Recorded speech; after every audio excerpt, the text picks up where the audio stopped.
Welcome to the November edition of Price Know How Snippets.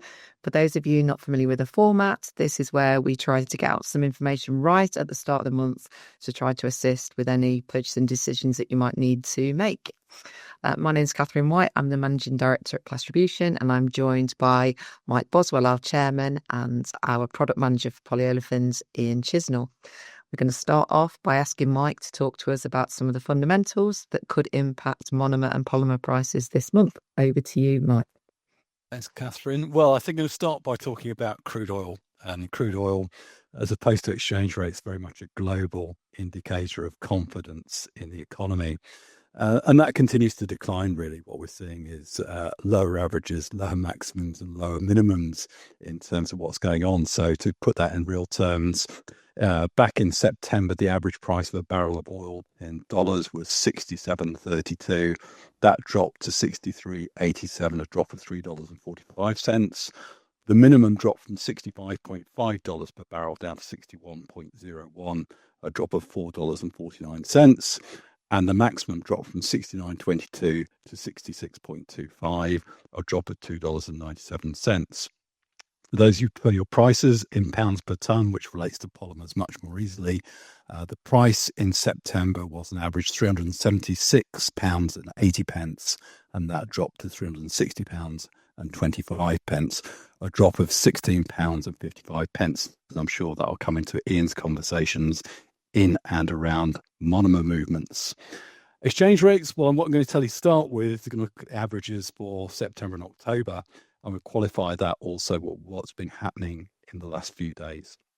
So actually, it looked pretty quiet. September, the average pound-euro exchange rate was 1.15, and it was 1.15 in October. We saw a small movement on average between 1.35 down to 1.34 for the pound against the dollar.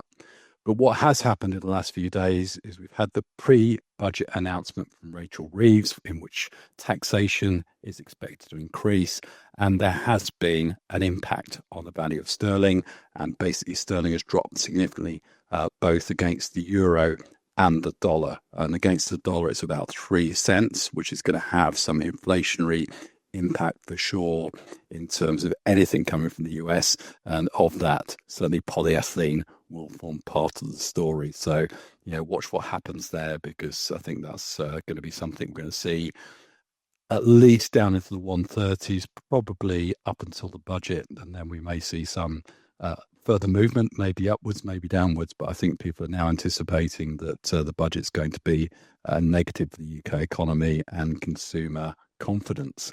So with that, I'm going to move over to Ian and let him talk about the practicalities of polymers and monomers. Over to you, Ian.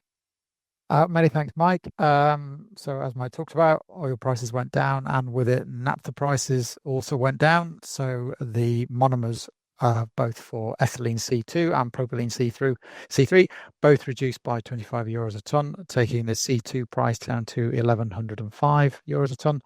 And propylene dropped below €1,000 a tonne. It's now at €980 per metric tonne. How that's going to feed through into polymer prices, and quite specifically how it's going to feed through into polymer prices in the UK, is not entirely clear. We do have to take into account what Mike's just been talking about with regards to exchange rate.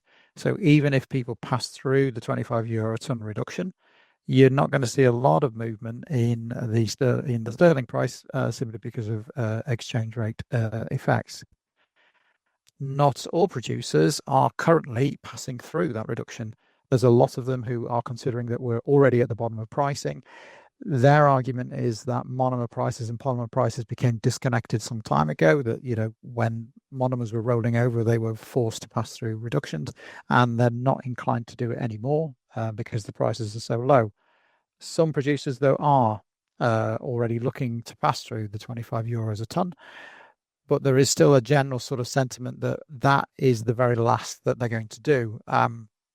lots of perceived wisdom with sort of within the industry that this is the bottom of the pricing cycle. It's not to suggest that we've hit the bottom, we're going to rebound.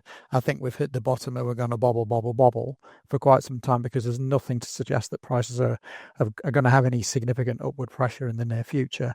But there's a lot of suggestions that we are at the bottom of the pricing. and driven by an interest in people looking to forward order for next year, trying to secure volumes at current prices that they see now. So we are anticipating around about €1 rollover on average for November. May see some movement either side of that, depending on how things go with exchange rates, as Mike mentioned.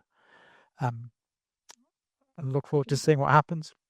Okay, thank you so much. Thanks, Ian. Thank you very much, Mike. And the full edition of Price Know-How will be out around the middle of the month, when perhaps the market sentiment will be a little bit clearer. But if you do need any further information in the meantime, please speak to your customer service team, or indeed myself, Mike or Ian, would be delighted to assist. Thank you very much. Thank you.